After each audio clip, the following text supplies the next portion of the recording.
Hi friends, welcome back to our channel. Friends, మన channel cricket సంబంధించిన ప్రతి చిన్న అప్డేట్ మన ఛానల్లో రెగ్యులర్ వస్తుంటాయి. ఇంకా మన ఛానల్ని సబ్స్క్రైబ్ చేసుకోకపోతే ఫ్రెండ్స్ వెంటనే సబ్స్క్రైబ్ చేసుకోండి అండ్ పక్కన బెల్ని యాక్టివేట్ చేసుకోండి. అండ్ అది ఇంకా మన వీడియోని లైక్ చెప్తే ఫ్రెండ్స్ వెంటనే లైక్ చేసి మన వీడియోలకి తింటేద్దాం. ఫ్రెండ్స్ తప్పకుండా లైక్ చేసి మన వీడియో మరొకరికి ఫాస్ట్ గా రీచ్ అవుతుంది. ఇక ఐపీఎల్ 2024లో మన మ్యాచ్ నెంబర్ 28 వచ్చేసి అక్కడ కేకేఆర్ వర్సెస్ ఎల్ఏజీ. ఇక కేకేఆర్ అయితే మరొక టేబుల్లో సెకండ్ ప్లేస్లో ఉంది. మరి అక్కడ 4 మ్యాచ్ల్లో మరి 3 గెలిచింది, ఒకటైతే ఓడిపోయింది. ఇక మరోవైపు అక్కడ ఎల్ఏజీ అయితే మరి అక్కడ టేబుల్లో 4th ప్లేస్ ఉంది. 5 మ్యాచ్లో 3 గెలిచింది, 2 అయితే ఓడిపోయింది. ఇక ఈ మ్యాచ్ వచ్చేసి మరి అక్కడ ఈడెన్ గార్డెన్స్లో జరగబోతుంది. యూజువల్ ఇక్కడ చూసుకుంటే మరి బ్యాటింగ్ ఫ్రెండ్లీ వికెట్ అయితే ఉంటుంది. ఇక్కడ మొత్తం కేకేఆర్ ఇక్కడ చూసుకుంటే మొత్తం 82 మ్యాచ్లో 48 గెలిచింది, 34 అయితే ఓడిపోయింది. ఫస్ట్ బ్యాటింగ్ వేసి 22 సార్లు గెలిస్తే సెకండ్ బ్యాటింగ్ వేసి 26 సార్లు గెలిచింది. మరి మంచి రికార్డు ఉందని చెప్పుకోవచ్చు. ఇక మరోవైపు ఎల్ఏజీ రికార్డు చూసుకుంటే మరి 2 మ్యాచ్ ఆడితే ఇక్కడ ఒక మ్యాచ్ గెలిచింది, ఒక మ్యాచ్ అయితే ఓడిపోయింది. ఒక మ్యాచ్ కూడా ఫస్ట్ బ్యాటింగ్ వేసి గెలిచింది. ఇక వీరి మధ్య హెడ్ చూసుకుంటే మొత్తం 3 మ్యాచ్ ఆడితే 3 అక్కడ లక్నో సూపర్ జెయింట్స్ అయితే గెలిచింది. ఓవరాల్గా చూసుకుంటే మరి లక్నోకి అయితే చాలా అంటే మరి అక్కడ ఎడ్జ్ అయితే ఉంది. ఇక టీమ్స్ విషయానికి అయితే మనం ఫస్ట్ కేకేఆర్ టీం చూసుకుంటే మరి లాస్ట్ మ్యాచ్ అయితే వీళ్ళు ఓడిపోయి వస్తున్నారు అక్కడ స్లో వికెట్లో. కానీ ఇక్కడ హై స్కోరింగ్ వికెట్ కాబట్టి వీళ్ళ బ్యాటింగ్ తగ్గట్టు మరి మంచి పర్ఫామ్ చేసే అవకాశం ఉంటుంది. ఇక లాస్ట్ మ్యాచ్లో మరి చాలా ఇబ్బంది పడ్డారు, అటు బౌలర్స్ కానీ అటు బ్యాట్స్మెన్స్ కానీ. టీం అంతా బాగానే ఉన్నా అక్కడ పేస్ డిపార్ట్మెంట్లో కొంచెం అయితే వీళ్ళకి ప్రాబ్లం కనబడుతుంది. ఇనిషియల్గా మ్యాచెస్ గెలిచి కూడా అక్కడ మిచ్చర్ స్టార్క్ మీద అంత ఎఫెక్ట్ అయితే రాలేదు. చూడాలి మరి ఈ మ్యాచ్ ఏ విధంగా రాణిస్తారనేది. ఇక ఈ మ్యాచ్కి వీళ్ళ కాంబినేషన్ ఒకసారి మనం చూసుకుంటే అక్కడ మరి సాల్ట్ అండ్ నారాయణ అయితే ఓపెనింగ్లో బరిలోకి దిగుతారు. మరి సాల్ట్ లాస్ట్ మ్యాచ్లో అయితే డక్ అవుట్ అయ్యిండు. అంతకుముందు మ్యాచ్లో మరి కన్సిస్టెంట్గా రాణించిండు 150, 160 స్ట్రైక్ రేట్తోని. పవర్ ప్లేయర్ అయితే మనోడు ఆదర కొడతాడు. మరి చూడాలి మరి ఏ విధంగా రాణిస్తాడు. ఇక మరోవైపు నారాయణ అయితే మరి కన్సిస్టెంట్గా రాణిస్తున్నాడు. లాస్ట్ మ్యాచ్లో కూడా మరి అక్కడ 2 6లు 3 4లు అయితే కొట్టిండు. పవర్ ప్లేలో కొంచెం స్ట్రైక్ రేట్ తక్కువ ఉన్నా కానీ మరి అక్కడ 27 రన్స్ అయితే కొట్టిండు. ఇక మనోడు బౌలింగ్లో మాత్రం చాలా మరి అక్కడ ఇంప్రెస్గా రాణిస్తున్నాడు. 4 ఓవర్లు మాత్రం ఎటు మనోని అయితే. కాబట్టి మరి అక్కడ కేకేఆర్కి అయితే మంచి కలిసి వచ్చే అవకాశం, అటు బ్యాటింగ్లో అని బౌలింగ్లో అని మంచి అయితే యూస్ఫుల్ ప్లేయర్ అని చెప్పుకోవచ్చు అక్కడ కేకేఆర్కి సునీల్ నారాయణ. ఇక నెంబర్ 3లో రఘువంశీ కూడా లాస్ట్ మ్యాచ్లో మరి ఇంప్రెస్ చేసిన చెప్పుకోవచ్చు. 133 స్ట్రైక్ రేట్తో 24 అయితే కొట్టిండు. మరి చూడాలి మరి ఈ మ్యాచ్లో ఏ విధంగా రాణిస్తారు అనేది. ఇక నెంబర్ 4లో శ్రేయస్ అయ్యర్ కూడా లాస్ట్ మ్యాచ్లో మరి అక్కడ 106 స్ట్రైక్ రేట్. మరి స్ట్రైక్ రేట్ చాలా ఇబ్బంది పెట్టిందని చెప్పుకోవచ్చు అందరినీ.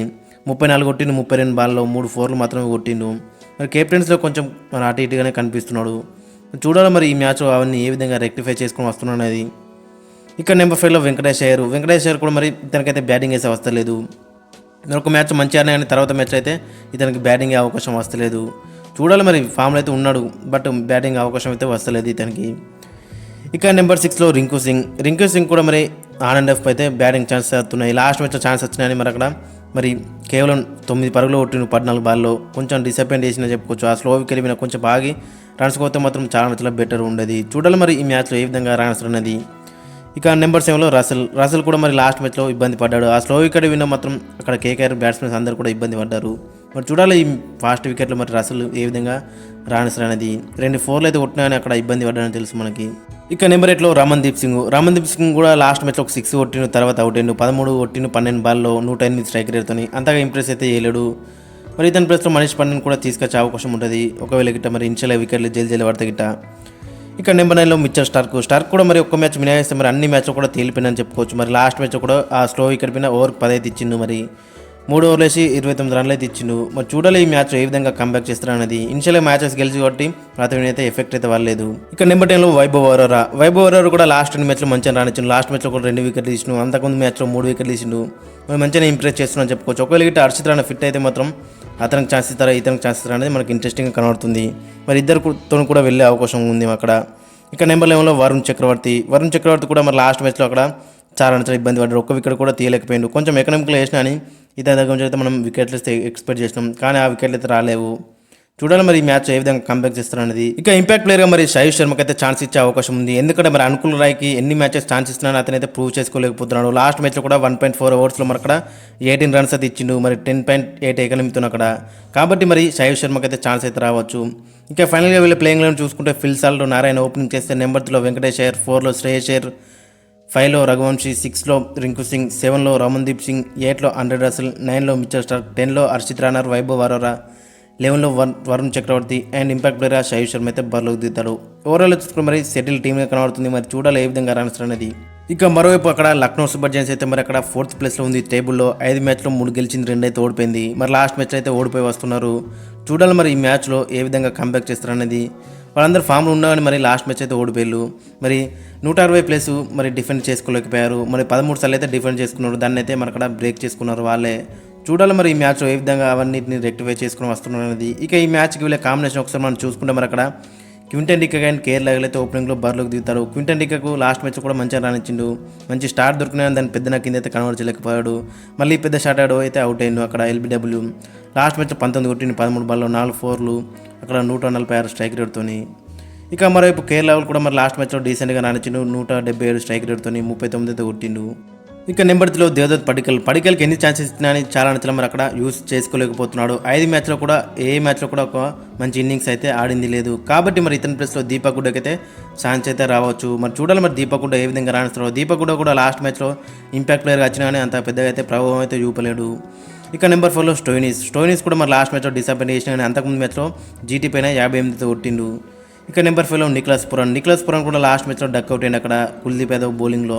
కానీ అంతకుముందు మ్యాచ్లో మనకు తెలుసు ఏ విధంగా ఆడిండు. మరి అక్కడ జీటీ పైన 32 కొట్టిండు 22 బాల్లో, అక్కడ ఆర్సీబీ పైన 40 కొట్టిండు 21 బాల్లో. మంచి ఫినిషింగ్ టచ్ అయితే ఇచ్చింది అక్కడ మరి ఎల్ఎస్జీకి అయితే.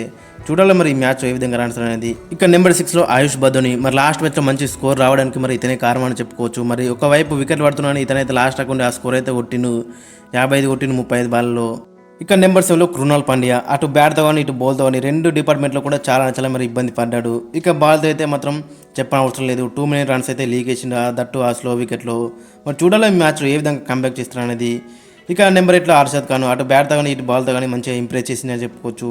ఇక నెంబర్ 9లో రవి బిష్ణోయ్ కూడా మన లాస్ట్ మ్యాచ్లో 2 వికెట్లు తీసిండు 6.2 ఎకానమీతోని. మరి మంచిగా వేసిందని చెప్పుకోవచ్చు. చూడాలి మరి ఈ మ్యాచ్లో కన్సిస్టెంట్గా ఏ విధంగా రాణిస్తారు అనేది. రవి బిష్ణోయ్ అయితే ఒక మ్యాచ్లో వికెట్లు ఇస్తున్నాడు, ఒక మ్యాచ్లో టూ మచ్ ఎక్స్పెన్సివ్ ప్రూవ్ అవుతున్నాడు. బట్ చూడాలి మరి ఈ మ్యాచ్లో ఏ విధంగా రాణిస్తారు అనేది. లాస్ట్ మ్యాచ్లో మంచిగానే రాణించిండు. ఇక నెంబర్ 10లో యశ్ ఠాకూర్ కూడా లాస్ట్ మ్యాచ్లో మరి డీసెంట్గా రాణించిండు. 7.8 ఎకానమీతో ఒక వికెట్ అయితే తీసుకున్నాడు. బట్ చూడాలి మరి ఈ మ్యాచ్లో ఏ విధంగా రాణిస్తున్నారు. ఎందుకంటే అక్కడ మంచి బ్యాటింగ్ లైనప్ ఉంది అక్కడ కేకేఆర్ కాబట్టి. ఇక నెంబర్ 11 నవీన్ ఉల్లాకు కూడా మరి కన్సిస్టెంట్గా అయితే మంచిగా రాణిస్తున్నారు అక్కడ ఎల్ఐజీకి. లాస్ట్ మ్యాచ్లో కూడా ఒక వికెట్ తీసుకున్నాడు మరి మంచి ఎకనమీతో అయితే. చూడాలి మరి ఈ మ్యాచ్లో మరి ఏ విధంగా రాణిస్తున్నారు. ఎందుకంటే మరి అక్కడ అటువైపు అయితే మాత్రం కేకేఆర్ బ్యాటింగ్ లైనప్ మాత్రం చాలా డేంజర్స్ కనబడుతుంది. వాళ్ళ మీద వీళ్ళు ఏ విధంగా బౌలింగ్ ఇస్తారు అనేది మనకు ఇంట్రెస్టింగ్గా కనబడుతుంది. ఇక వీళ్ళకి ఇంపాక్ట్ ప్లేయర్గా మణిమారన్ సిద్ధార్థారో ఇంకొక పేసర్ని తీసుకునే అవకాశం ఉంటుంది. చూడాలి మరి ఎవరికి ఛాన్స్ ఇస్తారనేది. ఇక ఫైనల్ లెవెల్ ప్లేయింగ్లో చూసుకుంటే కుడికే అండ్ కేరళలో ఓపెనింగ్ చేస్తే నెంబర్ 3లో దేవదత్ పడికల్, దీపక్ హుడ్డా, నెంబర్ 4లో మార్కస్ స్టోయినిస్, నెంబర్ 5లో నిక్లాస్ పురాన్, నెంబర్ 6లో ఆయుష్ బదోని, నెంబర్ 7లో కృణాల్ పాండ్యా, నెంబర్ 8లో హర్షద్ ఖాన్, నెంబర్ 9లో రవి బిష్ణోయ్, నెంబర్ 10లో యశ్ ఠాకూర్ అండ్ నెంబర్ 11లో నవీన్ ఉల్లాకు. ఇక వీళ్ళకి ఇంపాక్ట్ పేరుగా మణిమారన్ సిద్ధార్థ్ అయితే బరిలోకి దిగే అవకాశం ఉంటుంది. ఓవరాల్గా చూసుకుంటే మరి చాలా డీసెంట్గా కనబడుతుంది. ఆ పేస్లో మాత్రం కొంచెం ప్రాబ్లం అవుతుంది మయాంక్ యాదవ్ లేనప్పటి నుంచి. కాబట్టి మరి చూడాలి అవన్నింటిని ఏ విధంగా వీళ్ళు ముందుకు తీసుకువెళ్తారు అనేది. మరోవైపు కేకేఆర్ మాత్రం టేబుల్లో సెకండ్ ప్లేస్ ఉంది. లాస్ట్ మ్యాచ్ ఓడినప్పుడు కూడా వాళ్ళ టీం మాత్రం చాలా డేంజరస్గా కనబడుతుంది, ముఖ్యంగా బ్యాటింగ్ డిపార్ట్మెంట్లో. చూడాలి మరి ఏ విధంగా రాణిస్తారు అనేది. ఫ్రెండ్స్ మరి మీ యొక్క ఒపీనియన్ కింద కామెంట్ సెక్షన్లో అయితే మెన్షన్ చేయండి. మరి ఏ టీం గెలుస్తుంది అండ్ మీ యొక్క ప్లేయింగ్లను కూడా కింద కామెంట్ సెక్షన్లో అయితే మెన్షన్ చేయండి.